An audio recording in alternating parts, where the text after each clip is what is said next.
معاشرہ، معیشت، میڈیا، مذہب اور ماں۔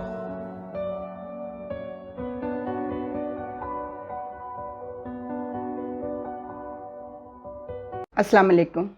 چینل M5 سے نسرین حسین پرویز آپ سے مخاطب ہے۔ 2 محرم ہے آج۔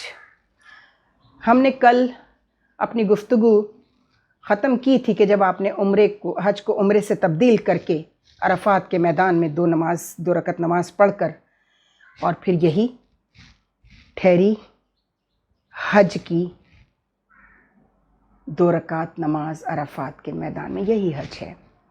مقاصد حج کیا ہیں؟ اس سے پہلے جب حج ہوتا تھا تو حج کیوں فرض کیا گیا تھا؟ پہلے وہ بتا دوں، پھر ہم تھوڑا اور آگے بڑھیں گے۔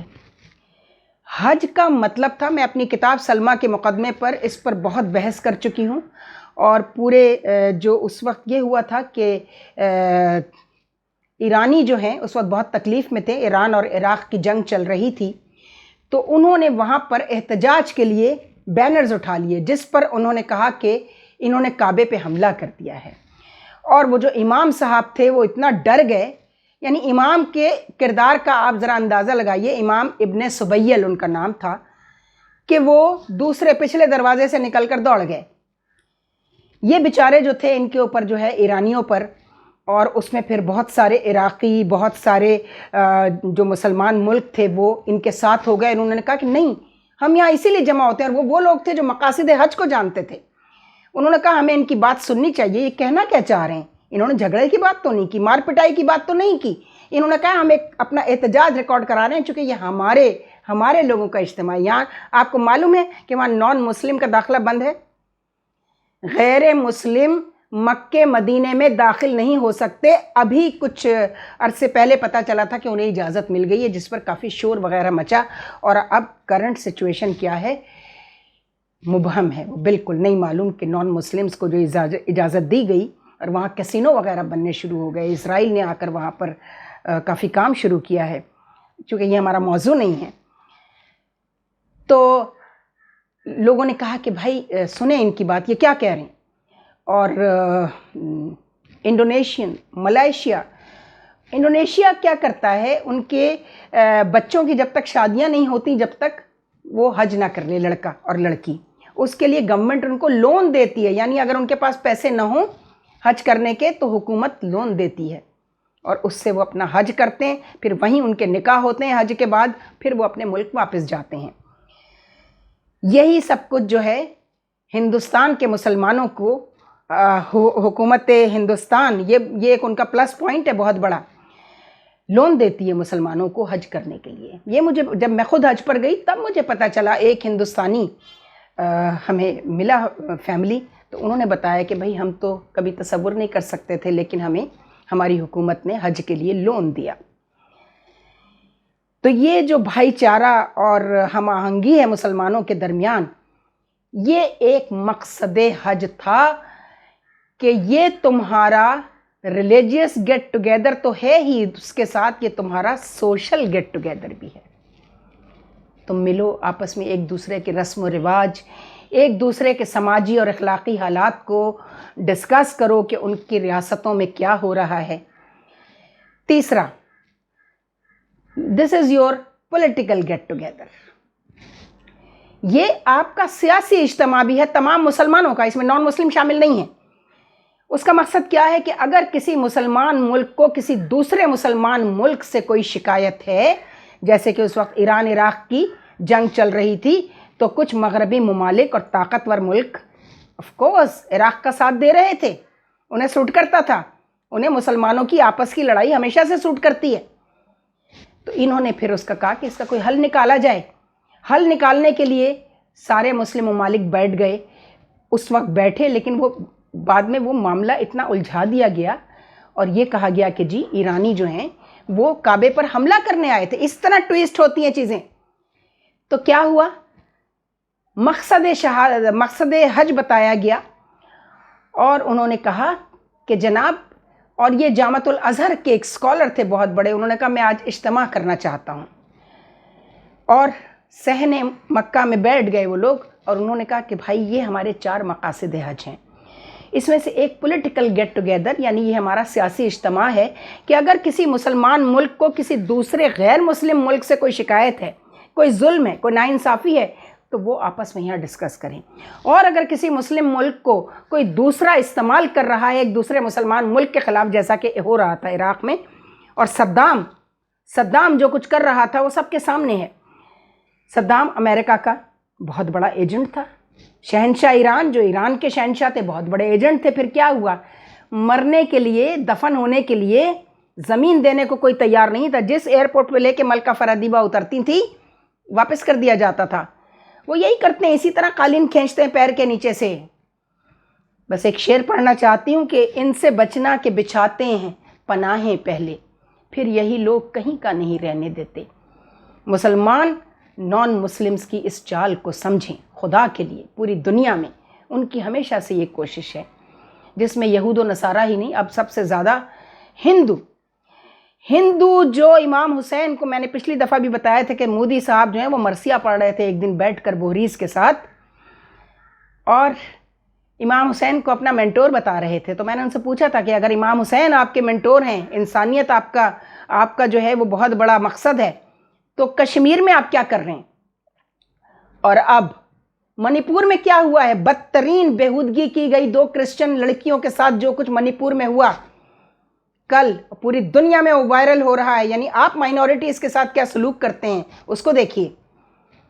اقلیتوں کی بات بہت زیادہ اچھالی جا رہی ہے کہ یہاں ہندو بچیاں 13-14 سال کی عمر میں ان سے مسلمان لڑکے شادی کر کے انہیں مسلمان کر رہے ہیں.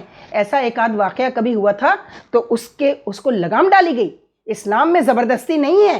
آپ کسی بھی مرد یا کسی بھی عورت کو زبردستی مسلمان کرنے کی اجازت نہیں ہے آپ کو. ہمارے رسول نے صلی اللہ علیہ وآلہ وسلم نے اسلام تلوار سے یا زبردستی، مکہ فتح ہونے کے بعد بھی، یعنی جب آپ فاتح تھے، اقتدار تھا مسلمانوں کے پاس، تب بھی منع کیا. کسی کو زبردستی مسلمان نہیں کرنا ہے، اپنے کردار سے مسلمان کرنا ہے، تلوار سے نہیں. یہ تلواروں کی فتوحات کے جو ذکر ہوتے ہیں نا، تاریخ اتنی مسخ کی گئی ہے اور مقاصد جنگ بھی نہیں بتائے گئے. اخلاقیات تو جنگ کی چھوڑیں ایک طرف، اسلام کا جو مقصد جنگ ہے وہ زمینوں پر قبضہ کرنا نہیں ہے کسی دوسرے ملک کی، دلوں کو فتح کرنا ہے. زمینیں فتح نہیں کرنی ہے، دلوں کو فتح کرنا ہے اپنے کردار سے. لوگ خود، جیسے حبش کا بادشاہ، جب آپ لے کر جاتے ہیں، حضرت جعفر طیار کو آپ بھیجتے ہیں اور وہ جا کر سورہ مریم کی تلاوت کرتے ہیں قرآن سے اور بتاتے ہیں کہ تمہاری جیزس اینڈ میری کا قصہ، تمہاری بی بی مریم کا قصہ، انہیں ہمارے اسلام نے پاک دامن اور پارسا قرار دیا.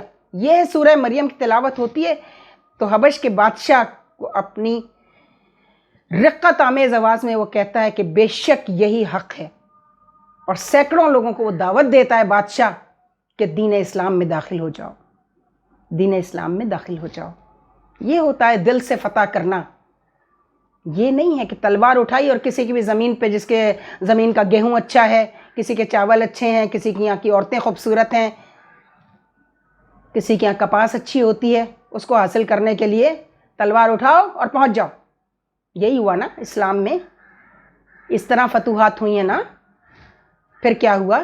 آپ نے ان کے بچوں کو اور بوڑھوں کو غلام بنایا، ان کے جوانوں کو مار دیا اور ان کی عورتوں کو لونڈیاں، کنیزیں بنا لیا گیا. اس کا نتیجہ آج ہم سب دیکھ رہے ہیں. آپ کے ساتھ جو کچھ ہو رہا ہے وہ بدلہ ہی لے رہے ہیں نا آپ سے. وہ آپ کو بتا رہے ہیں کہ پھر ہم بھی یہی کریں گے.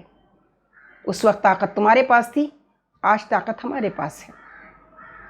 تو یہ چیزیں جو ہیں، ان کو ہمارے یہاں افسوس کا مقام یہ ہے کہ ہمارے علماء و ذاکرین، چاہے وہ اہل تشیع ہیں یا وہ اہل سنت سے ہیں، وہ حقیقی تاریخ اور حقیقی مقاصد جنگ، مقاصد حج اور مقاصد شہادت، امام حسین نے یہ شہادت دے کے مقصد شہادت کو وہاں پہنچایا کہ آج حسین جیسی شہادت پوری تاریخ انسانی میں، اسلام نہیں پورے تاریخ انسانی میں ایسی شہادت نہیں ملتی، اتنی بڑی قربانی نہیں ملتی، اور یہ دی ہے رسول کے گھرانے، رسول کے بیٹوں نے دی، رسول کے نواسوں نے دی۔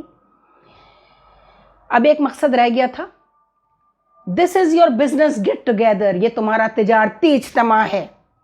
جب تم جمع ہو مکے میں تو اپنے تجارتی معاملات کو بھی زیر بحث لاؤ کہ کون سا ملک جو ہے وہ دوسرے اسلامی ملک کی تجارت میں مدد کر سکتا ہے۔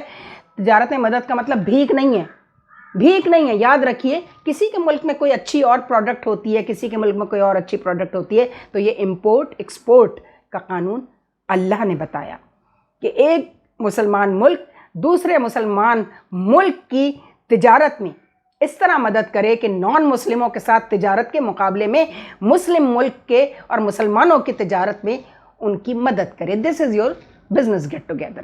تو یہ 4 مقاصد تھے۔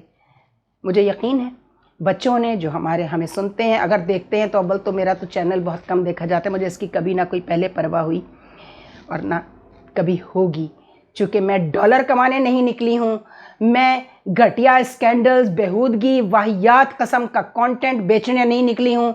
یہ مشنری چینل ہے، پہلے دن سے بتا رہی ہوں، اور ہم اس پر بات اسی طرح کرتے رہیں گے، چاہے ویوز آئیں نہ آئیں، سبسکرائبرز بڑھیں نہ بڑھیں، damn care, to hell with this subscribers and the followers, مجھے اپنا مقصد سامنے رکھنا ہے۔ خدا حافظ۔ افسانۂ ہستی ہم اپنے آقا کو سنائے جاتے ہیں، افسانۂ ہستی ہم اپنے آقا کو سنائے جاتے ہیں، امید لگائے